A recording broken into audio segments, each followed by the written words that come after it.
This episode of The Answer is Yes Baja Sessions is brought to you by Baja Bound Insurance Services. Driving to Mexico?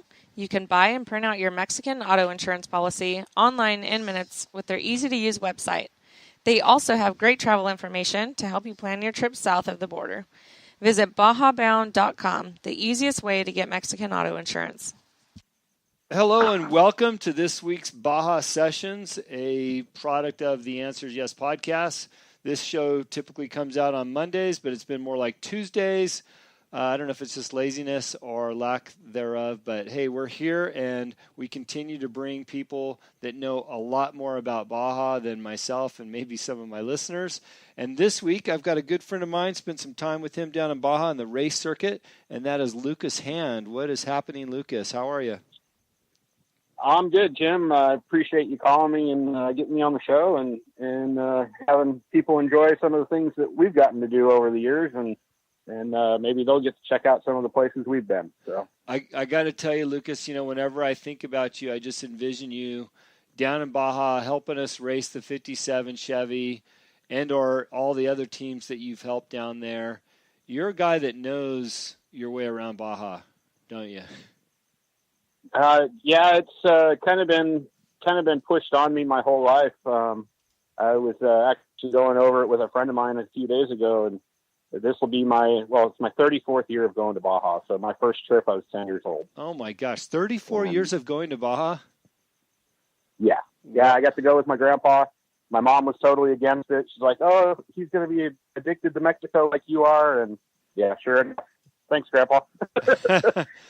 Well, for those that don't know you, you have a rich history in off-road racing through your family. I know that your family is a bit of a, I don't want to say, I guess historians, and as it relates to video footage and your involvement with off-road racing in general. But I suppose that's why you were down in Baja when you were 10 years old, is your family's love and affection for off-road racing in Mexico. Oh, most definitely. My grandfather is one of the original founders of the sport. He was one of the original 10 that started Snore in Nevada. He ended up having his own racing organization, and he raced the first Baja 1000, the Mexican 1000, and did that all the way until 72. And then when Nora was asked to step away, the Baja Sports Committee actually hired my grandfather to be the chief steward for that race. And a lot of people don't know that, but he was chief steward for that race in the Mint 400 that year, and that's when the whole Mint thing started for him. So, yeah, a lot of history, a lot of miles in Mexico. I actually went down for the 1,000. I remember getting taken out of school for a week and going down to Mexico and taking it all in. It's quite a bit different then than what it is now. It's definitely modernized. That's for sure. Yeah, so at 10 years old, you're down in Baja with your grandfather. You're here for this big race, and we all know that brings a lot of people out. I mean, what exactly was going through your mind at the time? Like, were you in awe, or were you scared, or were you happy to be there? You were ditching school, or what was going on? Well, anytime you could get away from school as a 10-year-old, that's a bonus. But no, I think just being around racing as long as I had been before, just taking in the locals and how they reacted to the sport at the time. And I can honestly say now it's way, way more exciting to go to Tech now than it was, I would say, at that time, because it's now the Super Bowl. I mean, off-road racing to the Baja locals is like our Super Bowl as far as I'm concerned. But open arms, and people were generous and just really easy to talk to and would help you through things. And it was pretty normal for me because I got to see the people that I see all year, at the races. So yeah, I guess it wasn't as much I thought to take in as what it should have been, but I do remember it quite well. I love you saying that it's like their Super Bowl, because I try to explain that to people. I mean, look, off-road for yourself and myself and many of the other people that are in this show, it's almost second nature. We do take a lot of things for granted because we're in the sport, but we don't oftentimes take a step back and look at how many fans are down there and how important off-road racing is to Baja. And the culture that it brings down to Baja not just in Ensenada, because that's what immediately comes to mind, but all those little towns in Right. between point A and B, right? Oh yeah, most definitely. And perfect deal. This last Baja 1000, we're heading down early to go to Loretto to start a pre-run, and we were racing a trophy truck this last year, and we're getting into El Rosario, and we stop at Mama Espinosa's because that's what you got to do in El Rosario, and stop for some lobster tacos and get ready to head on down and get back to my truck. And the rotor's cracked on my truck coming into the last grade. The trailer brakes had went out, and we knew we had to fix that real fast. And we looked, and I got a rotor that's cracked. Well, we go right around the corner to the tire store. Gentleman that was there, he's like, "Oh, I'll drive you around town and see if we can find parts." Well, no luck. He literally drove me 90 miles back to the next biggest town. Wow. Help me get parts. And they didn't have them, so we ordered them. So caught a ride back, was able to leave all my stuff there at his tire store. We had the Baja Bug to run around in, but we had a hotel to stay at, everything. So accommodating. His wife made us lunch, everything. The next morning, we go back. He gives me a ride back to the town, and we get all of our stuff, get back, and then helps us repair the truck. I mean, he didn't know us from anybody. He wouldn't take money. I had to hand money to his wife. I mean, just the people down in Baja are the best. Yeah, I think that they're so underestimated, and that's part of the reason why I love doing this show, is because we get a chance to talk about and give accolades to the personalities down there, the locals, and how willing they are not to only help, but just, be friends and have somebody that you can call a friend and enjoy, whether it's their business or their social environment. I just think that's so special. Like you mentioned, Mama Espinosa's. I mean, that's a great restaurant, and she just opens up those doors for anybody to come in and feel at home, right? Oh yeah, and if you don't go away full, it's your own fault, because they will feed you and feed you and feed you until you are happy. And I've knocked on the door at 11 o'clock at night, and they've come out and opened up the kitchen and made us whatever they could make us. Yeah. And just some of the best people.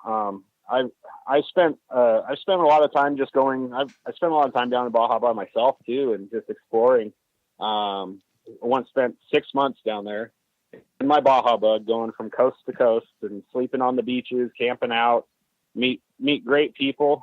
Throw a net in the water the night before on the Sea of Cortez, scoop it up in the morning at low tide, see what I got, throw it in the cooler, and I might get halfway up into the mountain ranges into a small town and meet up with somebody, do some trading, and I'm getting vegetables instead of fish. So yeah, there's all kinds of fun stuff down there. And if you got a chance to explore, that's one of the most awesome places to explore, because you can literally be on either coast within a day and see everything in between, and just keep working your way down and then come back up.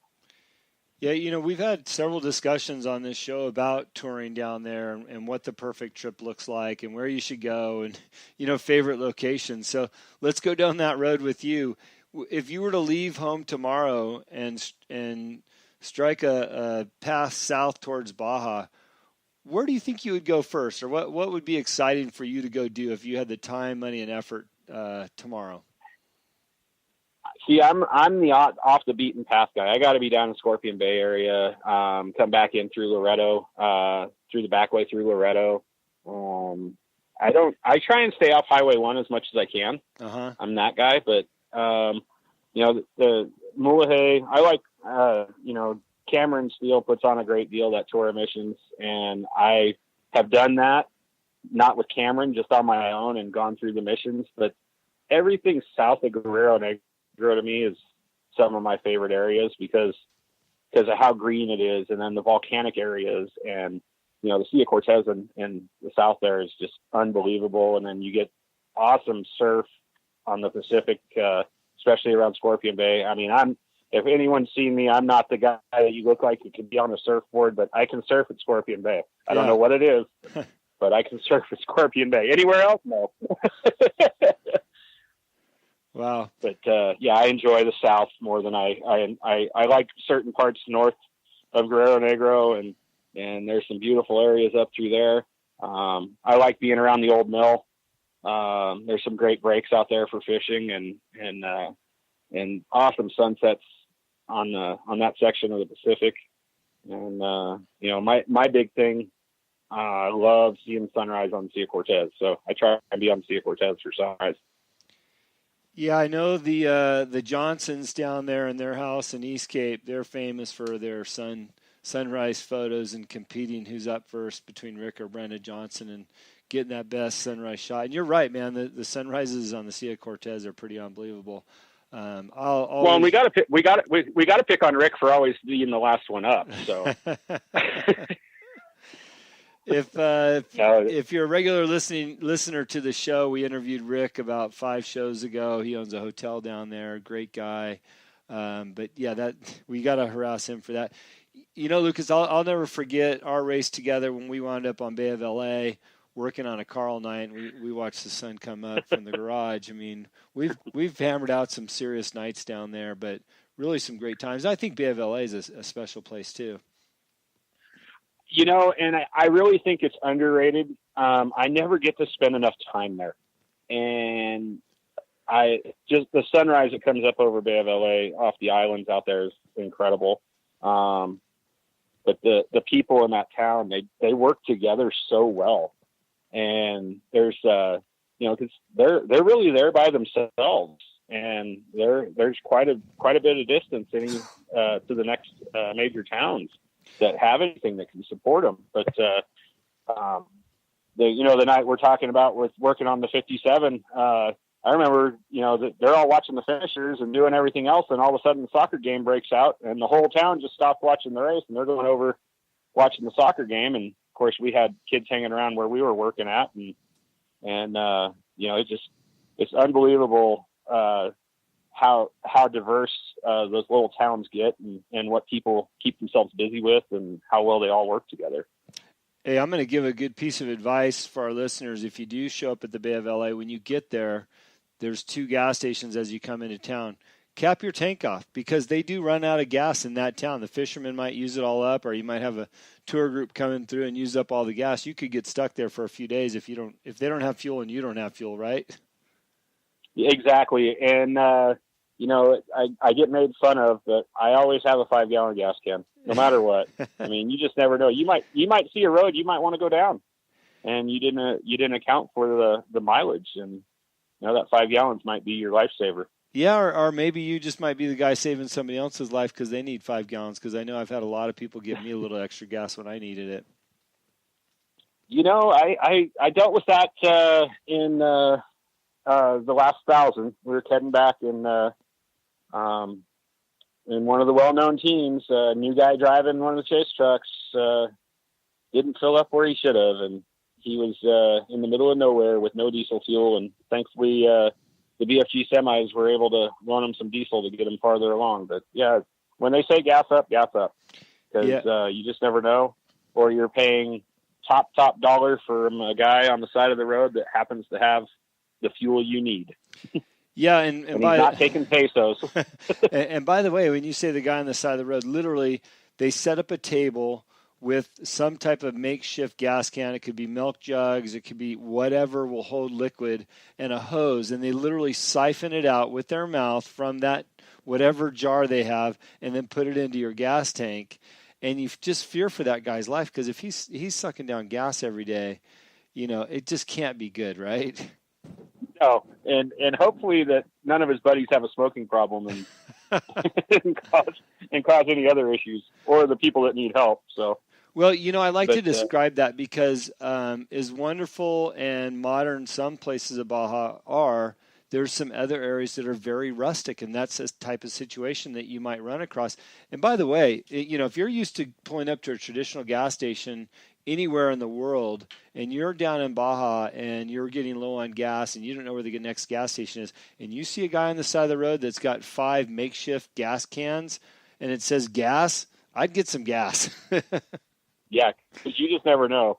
And like you said, the rustic areas. I mean, if you've got a couple first timers that are coming down to explore Baja, there's quite a few areas that you don't have to go so far south that you can enjoy that rustic rustic area. And two of my favorites is Mike's Sky Ranch